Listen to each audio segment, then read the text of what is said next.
예, 장두식 치매 예방 전도사입니다. 예, 이번 시간에도 그 치매 대상자의 그 식사에 대해서 그 이야기를 해보겠습니다. 치매 대상자는 혼자서 음식을 먹을 수가 있다 하더라도 또 식사하는 것을 또 잊어버리거나 또 차려놓은 음식을 또 감추려고 하거나 또 던져버리거나 또 버린 음식을 또 주워서 다시 먹는 등의 행동을 또 할 수가 있습니다. 그래서 이로 인하여 뭐 영양실조에 빠질 수도 있고, 그 반대로 너무 또 많이 먹어 가식을 해서 비만이 될 수도 있기 때문에 가능한 한 식사 시간을 또 뭐 규칙적으로 하고 조용한 분위기를 유지하며 또 식사에 대한 감독과 보호가 또 필요합니다. 기본 원칙.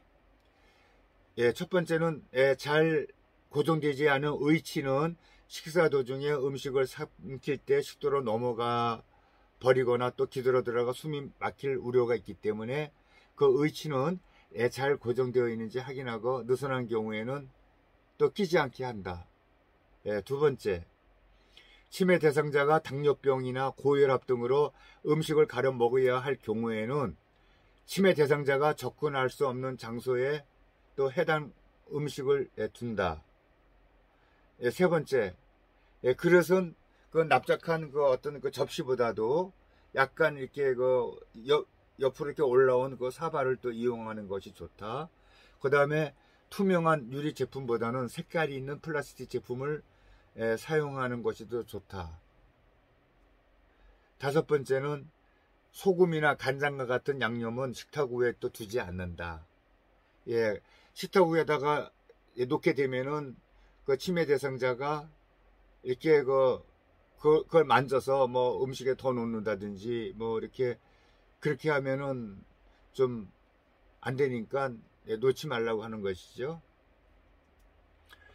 씹는 행위를 잊어버린 치매 대상자에게는 질식의 위험이 있는 작고 딱딱한 사탕이나 땅콩, 팝콘 등은 또 삼가고 잘 저민 고기나 반숙된 계란, 과일, 통조림 등을 갈아서 제공을 한다. 그렇죠. 예를 들어서 뭐 명절날 그 떡을 가지고 갔는데 그 떡을 먹다가 이게 기도가 막혀가지고 돌아가시는 어르신들도 많이 있습니다. 그래서 그 명절 때는 절대로 떡 같은 거를 가지고 가면 안 되고, 여기도 이렇게 있습니다만은 그 고기도 잘 저민 고기, 그 다음에 뭐 반숙이 된 뭐 계란이나 과일 통조림들도 이렇게 또 갈아서 이렇게 먹게 좋게끔 해야 된다는 이야기가 되겠습니다. 치매 대상자가 물과 같은 묽은 음식에 사례가 자주 걸리면은 좀 더 걸쭉한 액체 음식을 또 제공한다. 요양원에서는 또 그렇게 하고 있습니다. 그냥 물보다는 이제 조금 거기에다가 뭐 이렇게 그 걸쭉하게 이제 액체 음식을 이렇게 영양가 있게 해서 이렇게 드시게 하는 경우가 많이 있습니다. 치매 대상자가 졸려하거나 뭐 초조해 하는 경우에는 식사 제공을 하지 않는다. 그건 참고하시면 되겠고요.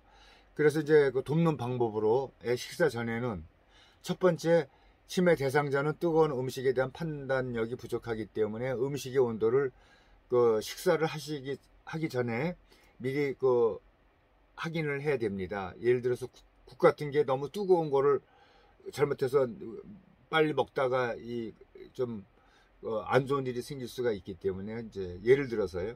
그 다음에 두 번째는 치매 대상자가 음식을 손으로 먹는 등 지저분하게 행동할 때를 대비해서 비닐로 된 식탁보나 식탁용 매트를 또 깔아준다. 이런 경우에는 이제 뭐 요양원에서도 그렇겠지만은 집에서도 이제 어르신들 이렇게 모시는 경우에는 그 필요한 이야기가 되겠습니다. 또 식사 시 의복에 깔끔함을 유지하기 위해 턱바지보다는 앞치마를 입힌다. 앞치마가 아무래도 이제 넓기 때문에 뭐 거기다 흘린다고 그래도 이렇게 쉽게 세탁을 할 수가 있게 되겠죠. 그 다음에 음식을 잘게 잘라서 부드럽게 조리하여 치매 대상자가 쉽게 먹을 수 있도록 한다. 이거는 뭐 이게 상식적인 이야기가 되겠고요. 그 다음에 식사 중에는 컵에 물을 어느 정도 채워야 하는지 판단을 못하는 대상자는 이제 보호사라든지 집에 그 식구들이 적당히 물을 이렇게 따라 주는 것이죠. 두 번째로 물을 마실 때 흘릴 경우에는 빨대와 플라스틱 덮개가 부착된 컵을 사용한다. 세 번째, 손잡이가 크거나 손잡이에 고무를 붙인 약간 무거운 숟가락을 주어서 숟가락을 이렇게 쥐고 있다는 그런 느낌, 그 사실을 잊어버리지 않게 해주는 것이죠. 내가 그 숟가락을 들고 있구나. 숟가락을 들고 있으면 내가 밥을 먹어야 된다. 그런 사고방식이 이제 머릿속에 들어가도록 이렇게 의식적으로 새 숟가락을 이렇게 쥐어주는 것이죠. 음식을 또 잘게 잘라서 부드럽게 조리하여 치매 대상자가 쉽게 먹을 수 있도록 하게 한다. 다섯 번째, 대상자의 혼란 예방을 위하여 한 가지 음식을 먹고 난 후에 다른 음식을 또 내어 놓는다. 예, 이게 반찬도 이제 여러 가지보다는 처음에는 한 두세 가지 반찬, 예, 그리고 나서 이제 그걸 어느 정도 드신 다음에는 또 한두 가지 반찬이 더 나온다든지, 예, 그렇게 하면 좋겠다는 이야기가 되겠습니다. 숟가락으로 떠먹이는 치매 대상자는 한 번에 조금씩 먹이고 음식을 삼킬 때까지 충분히 기다린다. 네.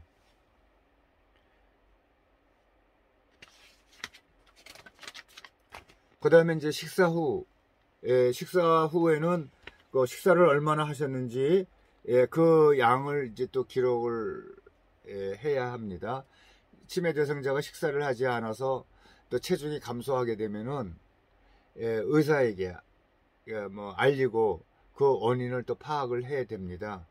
체중이 감소 이유를 발견하지 못한 경우에는 치매 대상자가 평소 좋아하는 음식이나 고열량의 액체 음식을 또 제공한다. 예. 그 다음에 마지막으로 필요시 처방된 비타민과 단백질을 포함한 또 약을 주기도 한다.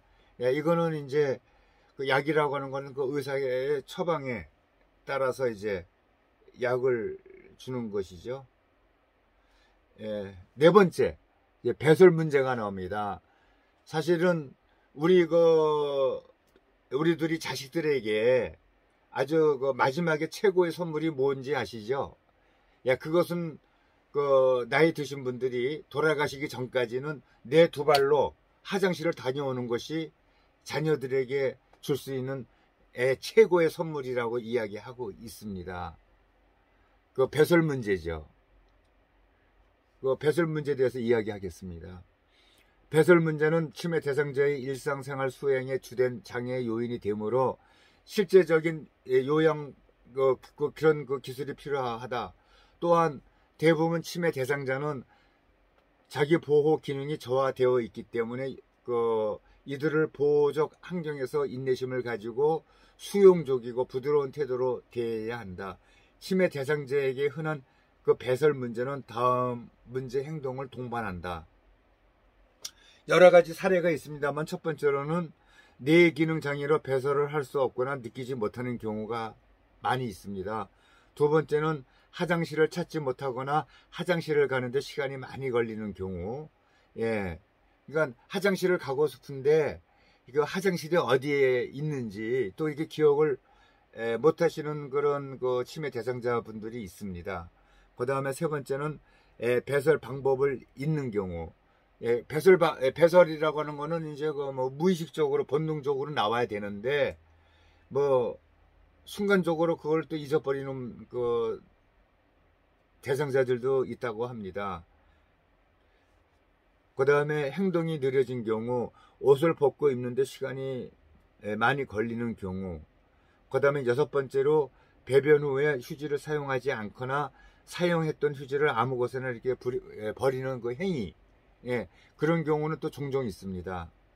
배변 후에 물을 내리지 않거나 대변과 소변을 구별하지 못하는 경우도 있고, 하여튼 배변 후에는 가족이나 요양원에 있으면 요양보호사가 지켜보고 볼일을 다 봤다 그러면은 뒤처리도 한번 하긴 해야 되겠죠. 화장실 이외의 장소에서 배설하는 행위, 화장실에 이르지 못하고 배설하는 경우도 있고, 화장실을 모르는 경우는 아까 또 얘기한 것이죠. 그래서 이제 여기에 대한 어떤 기본적인 원칙을 정리를 해놨습니다. 첫 번째는 요의나 변이를, 그러니까 소변이나 대변을 느끼지 못하면 그 배설 기록지를 기록하여 배설 습관을 파악을 한다. 그거는 요양원에서도 하고 있고, 집에서도 그 부모님을 이렇게 모시고 계실 때는 그거 꼭 필요하죠. 배설 기록지 같은 게. 치매 대상자의 방을 화장실에서 가까운 곳에 배정한다. 그렇습니다. 좀 가까운 곳에 있어야지 뭐 이렇게 급한 경우에 얼른 이렇게 볼일 보러 갈 수가 있고, 화장실 위치를 알기 쉽게 표시를 해둔다. 이런 경우에는 뭐 요양원 같은 경우에 이제 필요하겠네요. 그 다음에 화장실에서 옷을 쉽게 벗을 수 있도록 벨트나 단추 대신 조이지 않는 고무줄 바지를 입도록 하고, 세탁하기 편하고 빨리 마르는 옷감이 좋다. 5번째로 낮에는 가능한 기저귀를 사용하지 않는 것이 좋다. 기저귀는 대상자에게 수치감을 유발하고 그 실금 여부 사실에 대해 전달하는 노력을 게을리 할 수 있으므로 가능하면 착용을 하지 않도록 한다. 네. 그래서 경미한 경우에는 기저귀를 댈 수 있는 데를 안 차는 게 좋겠지요. 그렇지만은 중증인 경우에는 꼭 기저귀를 채워야 합니다. 6번째, 야간에 화장실 이용이 위험할 때에는 변기보다는 쿠션이 있고 시트나 등받이가 있는 이동식 변기를 사용하도록 한다. 단 바퀴가 있는 변기는 위험하므로 사용을 이제 하지 말고, 바퀴가 달려 있는 경우라면 사용 시에는 반드시 잠금 장치가 되어 있는 것을 이용을 해야 되는 거겠죠. 그리고 마지막 7번째로는 대소변을 잘 가렸을 때는 또 칭찬을 해주고, 실금을 한 경우에도 괜찮다고 이렇게 격려의 이야기를 해주라고 이렇게 당부하고 있습니다. 돕기 방법으로는 첫 번째로 적절한 시기, 뭐 식사 전이나 또 며칠 전에 화장실 이용을 유도를 하고 강요하지는 않는다. 치매 대상자를 잘 관찰하면 화장실에 가고 싶을 때 하는 행동이나 또 표정을 또 알 수가 있습니다. 하루 식사량과 수분 섭취량은 적당한 양을 유지하고, 그 배뇨 곤란이 있는 경우에는 야간에 수분 섭취를 좀 제한한다. 그렇죠? 뭐 야간에 그 화장실에 들락날락거리고 또 이 소변을 또 자주 보는 어르신들 같은 경우에는 그 자기 전에 뭐 이렇게 물을 많이 이렇게 그 드시도록 하는 것은 좀 그렇지요. 적게 드시게 하고, 그래야지만은 화장실에 그 출입하는 그 빈도가 적어집니다.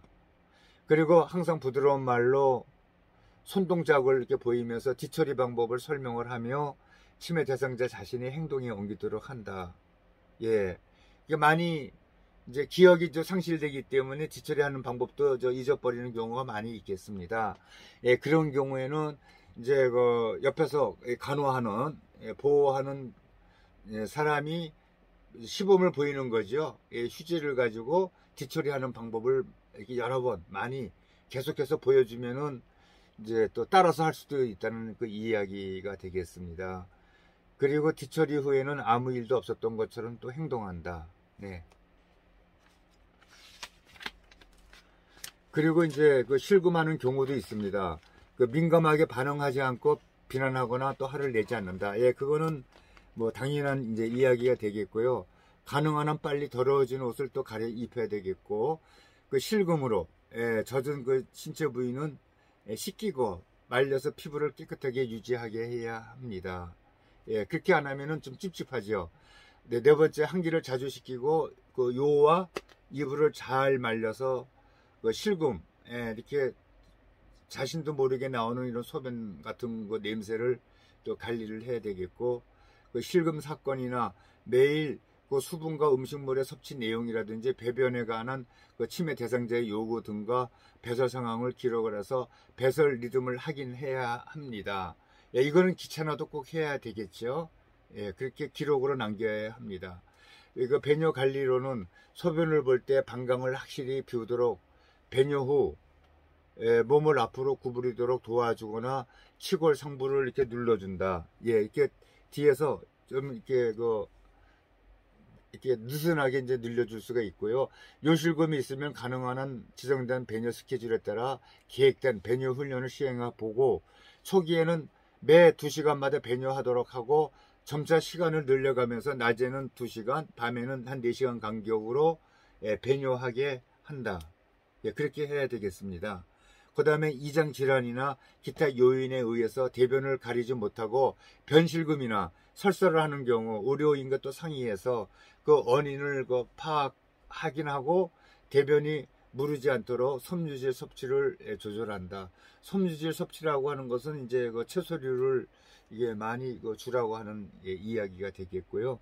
또 변비인 경우에는 섬유질이 많은 음식과 하루 1500에서 2000cc 정도의 충분한 수분을 섭취하도록 한다. 그리고 일정한 시간 간격으로 변기에 앉아서 배변을 또 유도를 하는 거죠. 그러니까 어느 정도 일정한 시간이 됐는데도 화장실에 배변을 안 하면은 화장실에 가서 좀 앉혀 놓습니다. 앉혀 놓으면은 이제 자동적으로 이렇게 배변을 하는 경우가 또 생기겠고요. 손바닥을 이용해서 배를 가볍게 마사지해서 이렇게 불편한 거를 이렇게 줄여주게 하고, 또 의료인과 의사들과 충분히 상의해서 필요하면은 변비약을 먹거나 또 간장을 할 수도 있다고 이렇게 합니다. 그래서 치매 대상자들하고 가깝게 이렇게 생활을 많이 하다 보니까 제일 큰 문제가 이 배변 문제가 또 되겠더라고요. 그래서 화장실에 갈 때나 올 때나 항상 같이 동행해야 합니다. 잘못하면 화장실 안에서도 사고가 날 수가 있습니다. 쓰러져 가지고요. 이번 시간에는 여기까지 하겠습니다.